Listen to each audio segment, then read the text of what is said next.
Item ಯಾವುದೇ ಇರಲಿ try ಮಾಡಿ ಆಚಿ ಚಿಕನ್ ಮಸಾಲಾ. ಚಿಕ್ಕಮಗಳೂರು ನಲ್ಲಿ ಮತ್ತೆ ಬೆಂಗಳೂರಿನಲ್ಲಿ ಮತ್ತೆ ಜೋರಾಯಿತು ಡ್ರಗ್ಸ್ ಮಾಫಿಯಾ. ಜನರ ಜೀವವನ್ನ ತಿಂತಾ ಇದೆಯಾ ಝೋಂಬಿ ಅನ್ನುವಂತ ಒಂದು ಹೊಸ ಡ್ರಗ್ಸ್.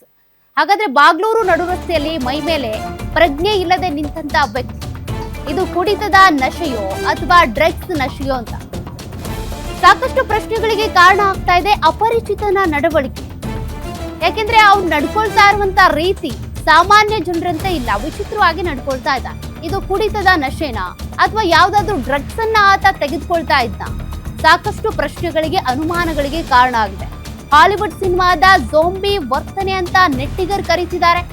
ಆದ್ರೆ ನಿಜಕ್ಕೂ ಅಲ್ಲಿ ಆಗ್ತಿರೋದೇನು, ಆತನಿಗೆ ಏನ್ ಆಗ್ತಾ ಇದೆ, ಯಾಕೆ ವಿಚಿತ್ರವಾಗಿ ಬಿಹೇವ್ ಮಾಡ್ತಿದ್ದಾನೆ, ಡ್ರಗ್ಸ್ ಮಾಫಿಯಾ ಇದೆಯಾ ಅಲ್ಲಿ, ಯಾವ ರೀತಿಯ ಡ್ರಗ್ಸ್ ಅಲ್ಲಿ ಮಾರಾಟ ಆಗ್ತಾ ಇದೆ, ಆತ ಡ್ರಗ್ಸ್ ತೆಗೆದುಕೊಂಡಿರೋದ್ರಿಂದಾನೇ ಆತನ ವರ್ತನೆಯಲ್ಲಿ ಬದಲಾವಣೆಗಳು ಕಂಡು ಬಂದಿದ್ಯಾ ಅಥವಾ ಬರೀ ಕುಡಿತದ ನಶೆಯಿಂದ ಹೀಗ್ ಮಾಡ್ತಿದ್ದಾನ?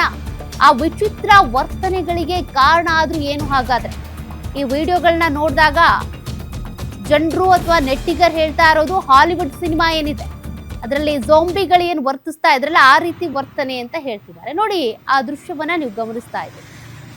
ಸಾಮಾನ್ಯರಂತೆ ಇಲ್ಲ, ಈಗ ವಿಚಿತ್ರವಾಗಿ ವರ್ತಿಸ್ತಾ ಇದ್ದಾರೆ. ನಿಂತಲ್ಲೇ ನಿಂತ್ಕೊಳ್ಳೋದು, ಜೊತೆಗೆ ವಿಚಿತ್ರ ವರ್ತನೆಗಳು.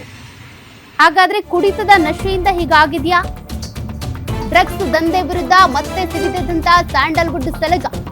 ಯುವಕರ ಜೀವ ತಿಂತಾ ಇದೆ ಝೋಂಬಿ ಅನ್ನುವಂತ ಹೊಸ ಡ್ರಗ್ಸ್ ಸೇವನೆ ವಿರುದ್ಧ ನಟ ದುನಿಯಾ ವಿಜಯ್ ಆಕ್ರೋಶ ಹೊರಹಾಕಿದ್ದಾರೆ.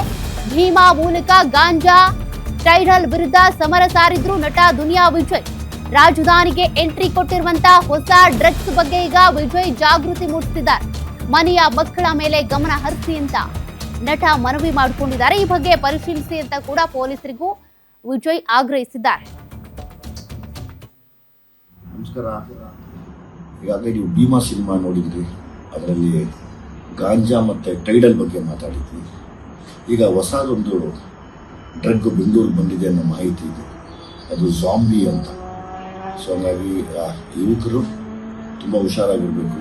ಯುವಕರಿಗಿನ್ನ ಹೆಚ್ಚಾಗಿ ಜೊತೆಯಲ್ಲಿ ಪೇರೆಂಟ್ಸ್ಗಳು ಕೂಡ ಹುಷಾರಾಗಿ ಮನೆಯಲ್ಲಿರೋ ಮಕ್ಕಳ ಬಗ್ಗೆ ಗಮನ ಹರಿಸ್ಕೊಬೇಕು ಅಂತ ಕೇಳ್ತಾ, ಇದನ್ನು ಇಡೀ ಪೊಲೀಸ್ ಡಿಪಾರ್ಟ್ಮೆಂಟ್ಗೆ ಮತ್ತೊಂದು ಸರಿ ರಿಕ್ವೆಸ್ಟ್ ಮಾಡ್ಕೋತಾ ಆದಷ್ಟು ಜಲ್ದಿ ಇದು ನಿಜಾನ ಸುಳ್ಳ ಅಂತ ಪತ್ತೆ ಹಚ್ಚಿ ಜನಗಳಿಗೆ ಮಾಹಿತಿ ಕೊಡಬೇಕು ಅಂತ ಕೇಳ್ಕೊತೀನಿ.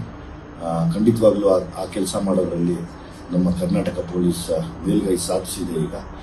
ಸೊ ನನ್ನ ಒಂದು